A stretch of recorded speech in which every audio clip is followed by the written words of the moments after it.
El amor invencible. Avance, capítulo 24. Después de enterarse de que doña Clara, la madre de David, está en el hospital, Leona decide ir a ofrecerle su apoyo a David en ese difícil momento. Al llegar, preocupada, le pregunta cómo está su madre. David, con el rostro lleno de preocupación, le confiesa que no puede ocultarle la verdad. Parece que doña Clara sufrió una embolia. Leona, solidaria, le asegura que entiende el dolor y la angustia que él siente en ese momento.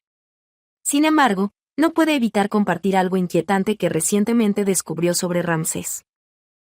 Leona le revela que el autobús que desapareció con las porristas era el mismo que había sido contratado por Columba. Según las pistas que había encontrado, Columba también estaba implicada en los negocios turbios de Ramsés. Además, le cuenta que Theo logró hackear algunos mensajes privados de Columba, donde aparecían referencias directas a las porristas y una dirección sospechosa que podría ser clave para resolver el misterio. David, alarmado por la información, le insiste en que no debe ir sola a investigar esa dirección. Leona, determinada, le responde que no tiene otra opción. Sabe que David debe quedarse al lado de su madre en el hospital y no puede arriesgarlo. David insiste en que lo mejor sería informar a la policía, pero Leona explica que las pruebas que consiguió fueron obtenidas de manera ilegal, lo que complica llevarlas a las autoridades. Por eso, concluye que si realmente quiere justicia para las chicas desaparecidas, tendrá que asumir los riesgos y enfrentarse sola a lo que pueda encontrar en ese lugar. Ramsés decide realizar una inspección de la mercancía que habían conseguido, refiriéndose cruelmente a las chicas que habían sido capturadas. Con una sonrisa siniestra, les anuncia que, a partir de ese momento, sus vidas cambiarían para siempre. Les dice que ya no bailarían como antes, sino para un público diferente y bajo un tipo de música muy distinto. Además, les deja claro que ese sería su destino hasta el día en que murieran.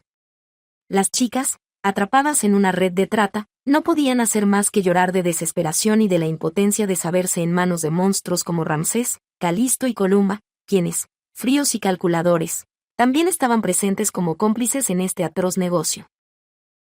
Mientras tanto, Leona, decidida a desenmascararlos, llega al lugar y se oculta entre las sombras para observar lo que está ocurriendo. Con el corazón acelerado, presencia cómo, detrás del grupo de niñas que estaban listas para ser trasladadas, aparecen Ramsés, Calisto y Columba, supervisando cada detalle del macabro proceso. Aprovechando un momento crucial, Leona comienza a grabar con su celular, capturando imágenes que podrían servir como pruebas irrefutables contra ellos. Por primera vez, siente que está cerca de lograr justicia. Sin embargo, mientras toma las grabaciones, recibe una inesperada llamada de Gael. El sonido alerta a Ramsés, quien rápidamente deduce que alguien los está espiando. Sin perder tiempo, ordena a uno de sus guardaespaldas que solucione el problema.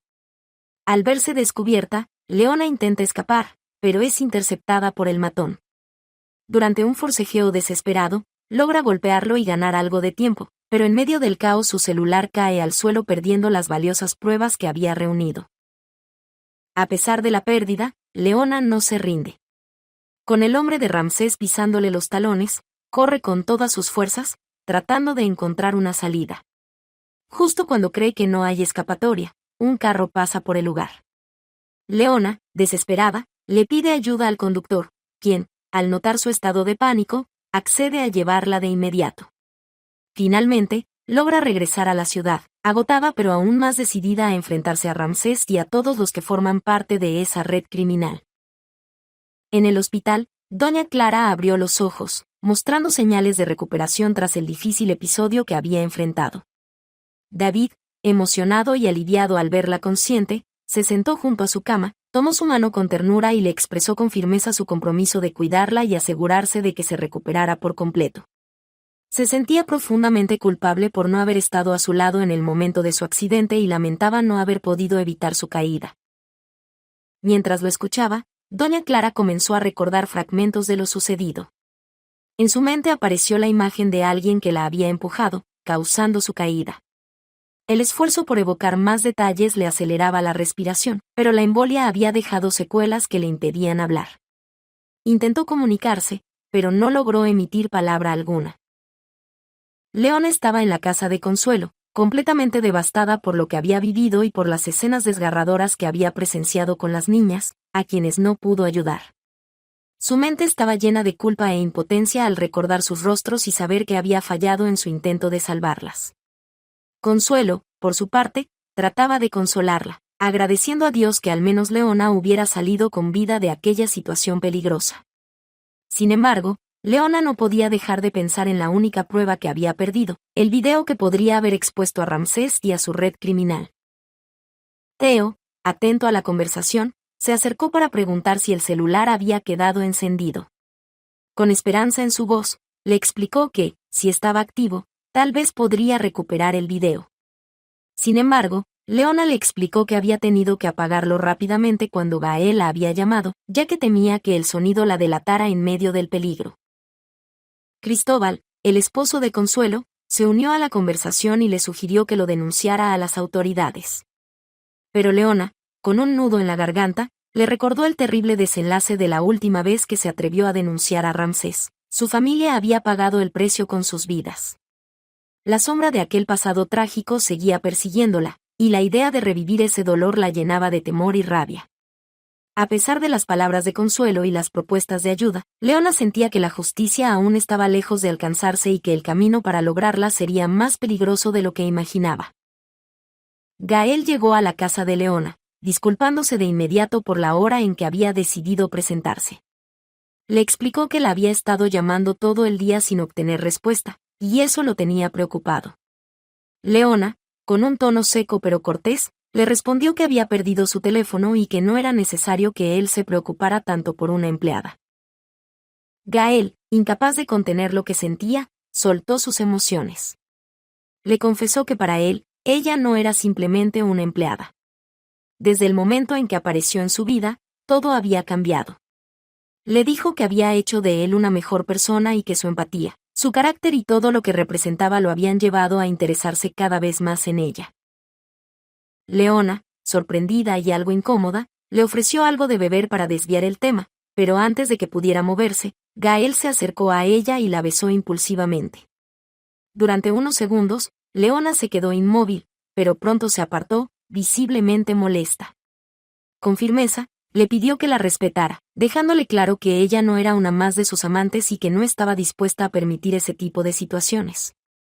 Aprovechó el momento para decirle que tomara ese incidente como una renuncia formal a su trabajo.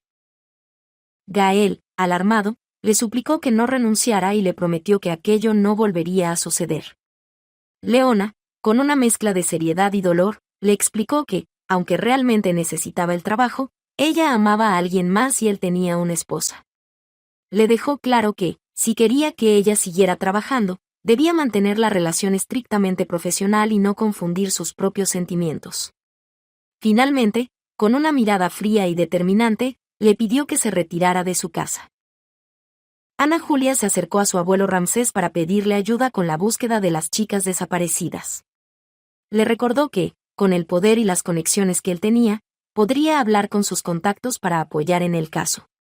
Ramsés, después de reflexionar un momento, accedió y llamó a uno de sus contactos en la ley, ofreciéndose a colaborar en las investigaciones.